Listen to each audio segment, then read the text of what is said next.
Welcome to Hollywood Studios, where dreams come true if the heat doesn't get you first. There's new stuff for littles, incredible rides for adults, and the Muppets are back. But none of that matters if you're overwhelmed and your kid's melting down by 2 p.m. I'm sharing exactly how to do the best of Hollywood Studios with littles and adults without burning out. No fancy influencer stuff, just my family's actual day, what worked, what didn't, and how you can plan your day without the drama. Welcome to Travel by Candace. If this is your first time going to Hollywood Studios or your first time going with little kids, this video is for you. So drop in the comments what you are most excited for on your Hollywood Studios day, and let's get into it. The three most important things that made this day work are early entry, rider swap, and lightning lanes. Step one is early entry. This perk allows you to enter the Disney parks 30 minutes before they open if you're staying on Disney property. So the lines are lower during this time, but the real perk for parents is getting the best of rider swap. Rider Swap is Disney's complimentary system that allows you to take turns going on rides if a member of your party is too small to ride it. When Caleb and I go to Disney World, only one of us has to wait in the standby line and the other gets to use the Lightning Lane line for free. Adeline is only one and way below the height limit, so the only way that we get to ride anything in Hollywood Studios besides Mickey and Minnie's Runaway Railway is using Rider Swap. Here is a pro tip. If you are utilizing early entry, make sure to fit in your rider swap rides right at the beginning of the day. If the first person in your party can jump in the standby line right at 8:30 with the early entry people, their standby wait will be much shorter, and then you can jump in the lightning lane line, which will be completely empty because lightning lanes don't start until 9 a.m. or whatever time the park you're visiting opens. If you time it right, you and your party can get through a couple of adult rides using Rider Swap, and then you'll have the rest of the day to frolic or use your lightning lanes. I could make an entire video on lightning lanes, but in a nutshell, this is Disney's Skip the Line service where you pay a set price and you're able to wait in a much shorter line for most of the rides in whatever park you're visiting. We chose to use lightning lanes at Hollywood Studios because the benefit of getting to skip the lines outweighed the frustration of having to pay more money. We came at the end of June, so it was super hot. A lot of the lines are outdoors, especially for the shows. So getting to use lightning lane meant that I didn't have to entertain Adeline in line at all on this day. And I got to skip all of the outdoor queues, so it was a big win for us. Here's another pro tip that also might be controversial. It is worth it to use lightning lanes on shows at Hollywood Studios. If you asked me 2 years ago before Adeline was born if you should use lightning lanes on shows, I'd be like, no, that's crazy. But Hollywood Studios is a different experience than all of the other parks if you're traveling with a really little kid. The only ride that they can go on is Mickey and Minnie's, so the lines for the shows get longer here than in any other park. We have waited in line for shows with Adeline for 20 to 30 minutes just to be turned away at the last minute due to them reaching full capacity. So do yourself a favor, if your kid is a big fan of the Little Mermaid or Mickey and Minnie, go ahead and save at least one lightning lane slot for a show. You will be grateful. We were at Hollywood Studios on day 2 of our Disney trip. So we were ready and rearing to go. Rock and Roller Coaster starring the Muppets had just reopened, so we used Rider Swap on that during early entry. It was super fun to ride, but between you and me, it felt more like an overlay, like it was the old Rock and Roller Coaster, but with a Muppet sticker on it. If you've ridden this ride, let me know in the comments what you thought of it, because maybe I'm just being picky, but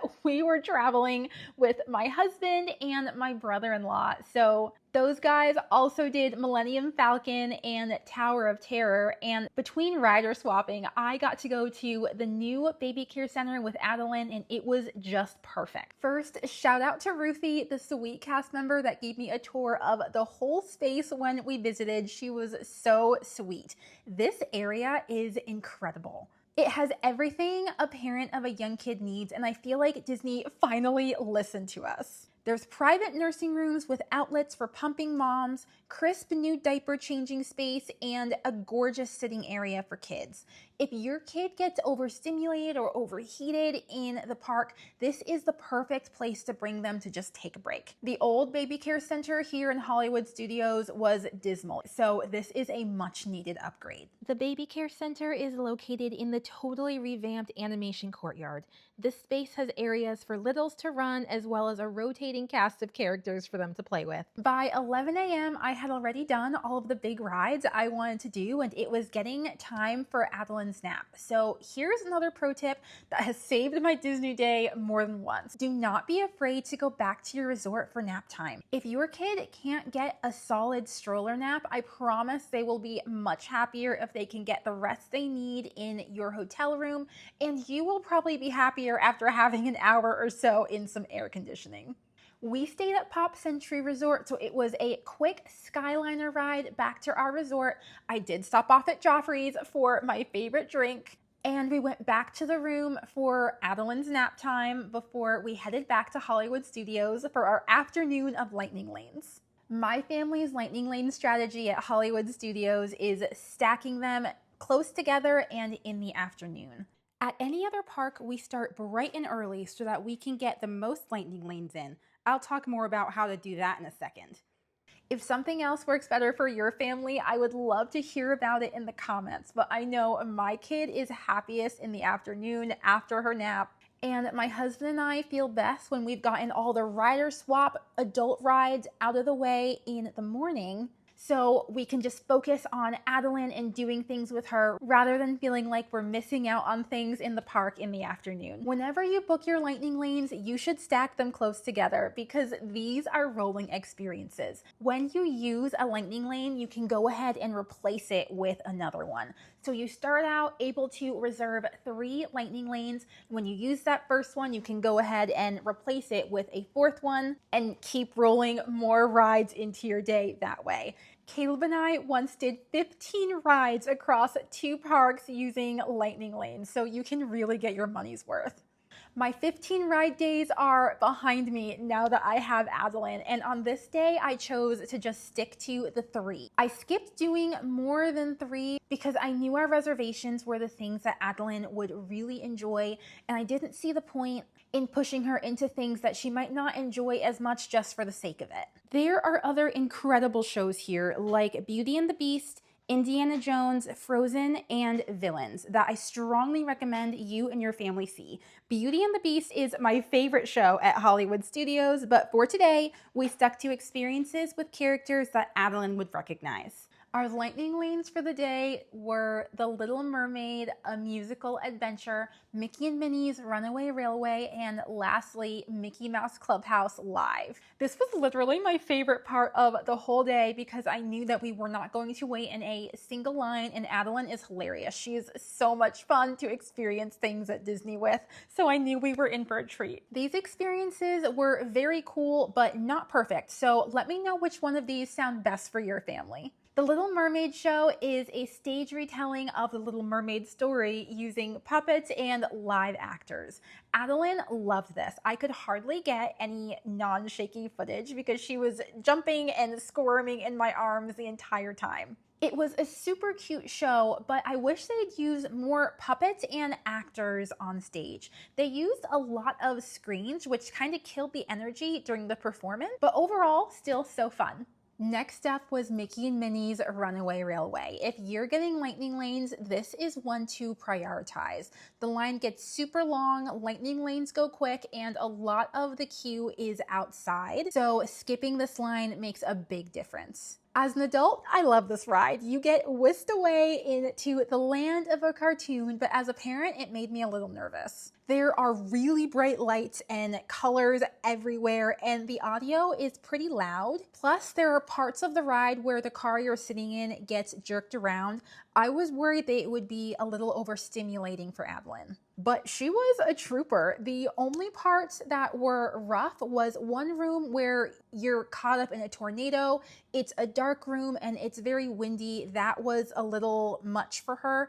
And then there's another room where they used forced perspective almost, where you feel like you're falling over a cliff, and that made her just a little bit jumpy. Overall though, I loved it, and Adeline enjoyed 98% of the ride. Lastly, we hit the Mickey Mouse Clubhouse live show. This is a brand new show in the updated animation courtyard. The line stretched all the way to the opposite end of the area, and there was a good reason why. But first, important tip for pregnant moms or anyone with mobility issues coming to the show: when you enter the room, there is one row of chairs all the way in the back, and that is it. The rest of the room is sitting or standing room only. So if you need a chair, talk to a cast member on your way in so they can accommodate you. This show was literally so fun. You follow along with Mickey as he's trying to plan a house party with his friends, and the silliest things happen along the way.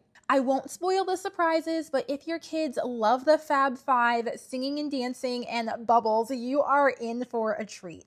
It's a 25-minute show, so I was worried if Adeline would stay engaged for that long, but she was locked in, singing and dancing with the crew the whole time. It brought tears to my eyes to see her having so much fun, because parenthood did not come easily to us. We know we're lucky to be here, and we're lucky to have her. Our Disney days aren't always picture perfect, but we try to choose experiences that are worth our time and money so we can soak in every minute with our girl. I share realistic Disney World reviews and guides so you and your family can make some incredible Disney memories too. If that sounds fun, hit that subscribe button, because I would love to have you along for more of our adventures. After the show, Adeline passed out in her stroller. Pro tip: the area between Galaxy's Edge and Commissary Lane has a quiet alcove that's perfect for stroller naps. We went back to the resort for dinner, and then we popped back into Hollywood Studios for Fantasmic. If you're not sure if your kid will make it through this whole show, you can sit all the way at the top of the stadium in limited view seating. You won't have the best view of all the action happening on the water during the show, but Fantasmic happens pretty late, sometimes 8, 9, 10 p.m. So it's nice to have the peace of mind that you can quickly slip out if your kid just can't hack it, it's too late, and they need to head back to the hotel. Adeline was exhausted by the end of our 8 p.m. showing, but she made it and slept so well that night after her big Hollywood Studios day. You may have noticed that we skipped Toy Story Land entirely.